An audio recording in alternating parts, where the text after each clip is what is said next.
Assalamu alaikum warahmatullahi ta'ala wa barakatuh. I'm Mufti. You're watching Mufti and I love tea.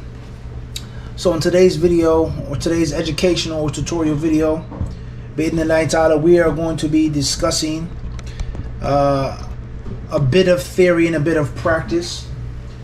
And the theory or the theoretical part of this discussion or tutorial will be pertaining to the types of tea or the classes of tea.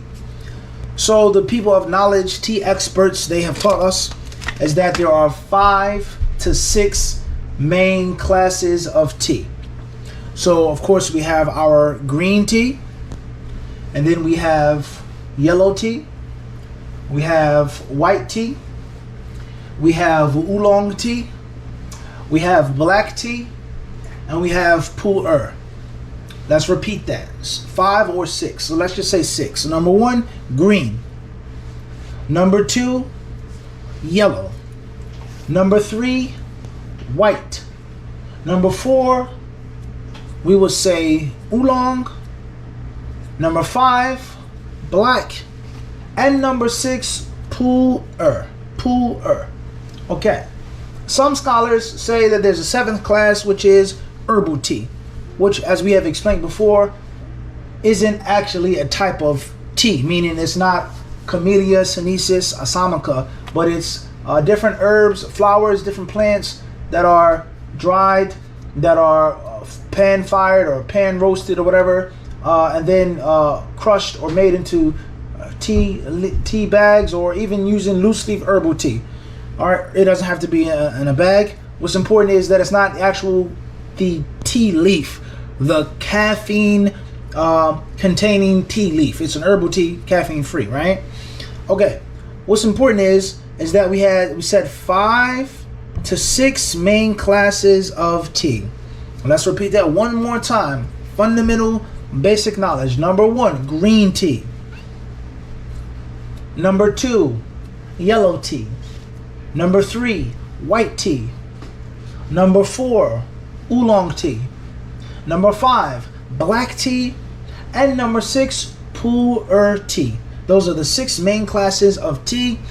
The reason why they receive these different names and these different colors is based off of, as we've explained before, how the tea is grown, where the tea is grown, when, how the tea was picked or plucked, and what season: the spring, the winter, the fall, early spring, first flush.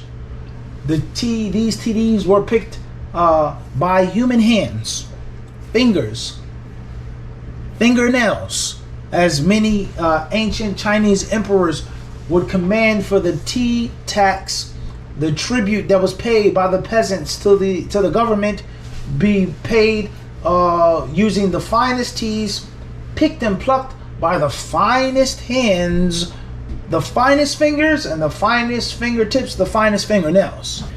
This emperor, he was, one can say extreme, and another may say thorough or meticulous, that he didn't want the people's fingertips on the tea leaves because of sweat and perspiration.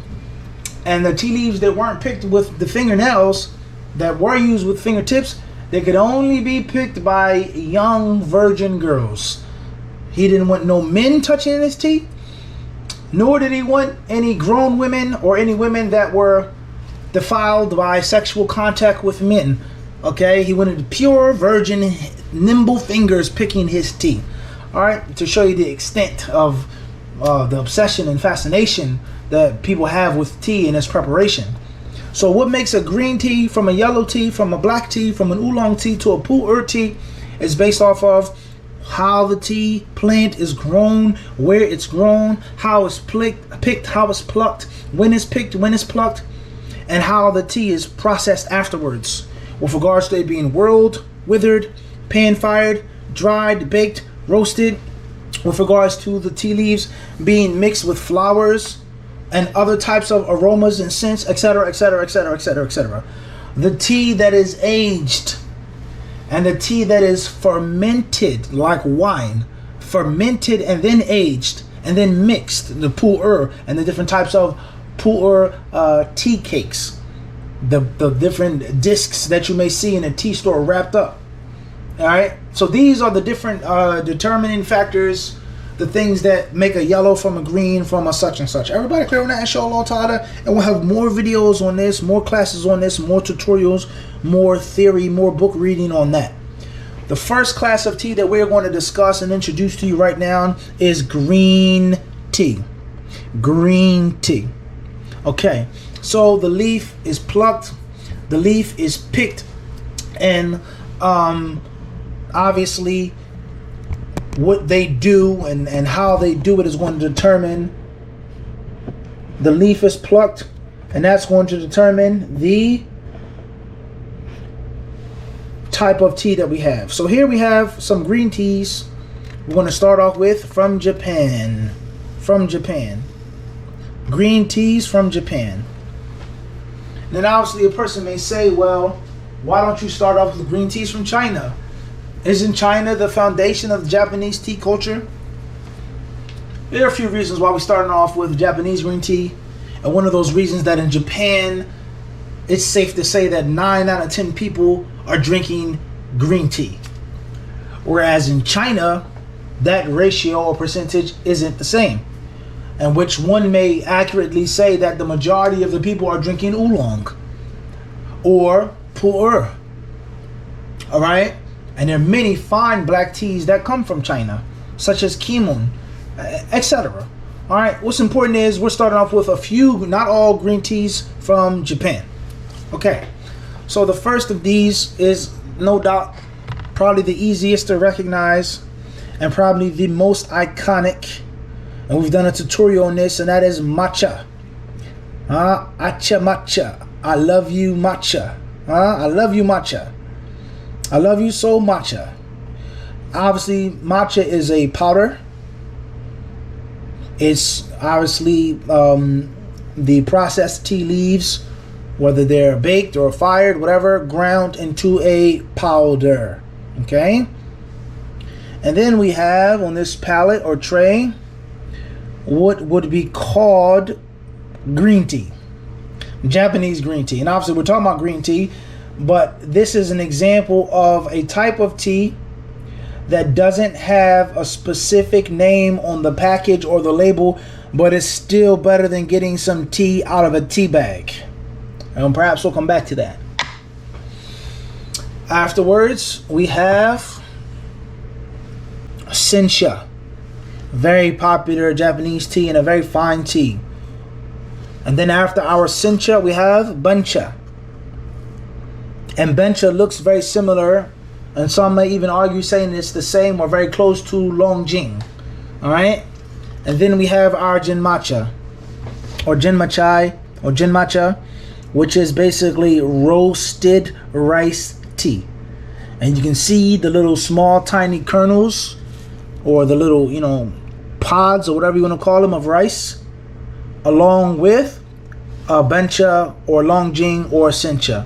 Okay, so once more, we have matcha, and here's like a generic Japanese green tea, which is very similar. It looks as if you look closely, it looks like it's a mix of sencha and bancha together.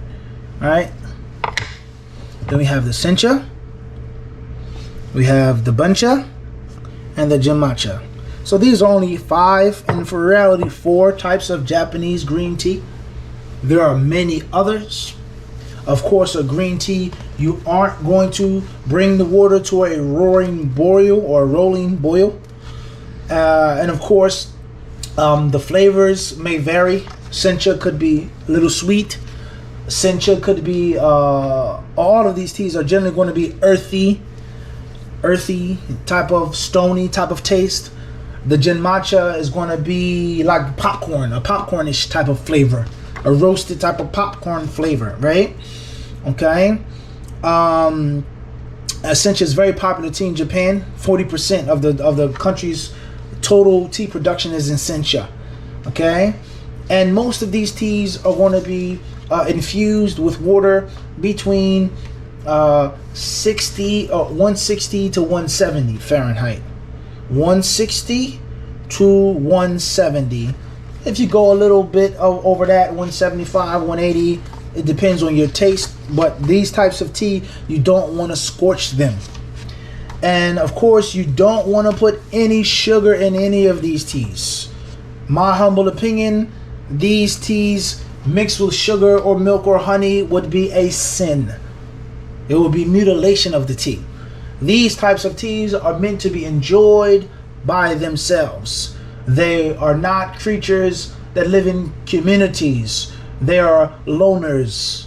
They like to be by themselves. They don't need nothing in the cup with them. Something on the side, that's fine. That's totally up to you. But no tea, no sugar, no honey, no milk, no sweetener, no agave, no monk fruit, nothing. And we want to bring our water no less than 160, no higher than 180. And you can allow your tea, your Japanese green teas, to infuse anywhere from 60 seconds to 2 minutes. I personally wouldn't allow them to sit any longer than that. Now, the hue of the tea, the color of the liquor, it's going to vary from tea to tea. Obviously, the matcha isn't like the gem matcha.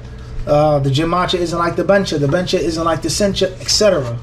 You want to have a hue. The sencha can be very green. All right, there's nothing wrong with that with regards to the color, the liquor. It looking like artichoke, okay, or even some say an olive hue, but some people like it even darker and even more green. All right, so what's important is the temperature, no less than 160, no higher than 180. And we want to have it steeping for no longer than 2 minutes. And bi'idhnillahi ta'ala, we will try to start off with, let's say, a 6-ounce cup. You don't want a big, huge cup of this. And that's a different discussion, which will come in different videos. The madhabs of cups in the East versus the West. And the hybrid cups, and how in the East, the tea cup is normally smaller. Whereas the tea is meant to be sipped and taken in at a certain temperature and a certain amount, versus you having a mug and you keep sipping from it. All right, so what's important is 160 to 180, 60 to 120 seconds, and inshallah ta'ala, a teaspoon for 6 ounces of water. A 6-ounce cup, 1 teaspoon of these teas. And as you go along, you can add more or less depending on your specific taste. Learn the form, but seek the form less. Now, and so let's say 1 tablespoon of this tea for 6 ounces to 8 ounces. And of course, with fine quality loose leaf tea, you are going to steep the tea more than once. You are not going to throw it away after the first infusion or the first steeping. Everybody clear on that? So, you know, where it comes from, what it looks like, the aroma of the tea. There are many different things that we can talk about and discuss in this video. That's enough for now. Inshallah, more in the future.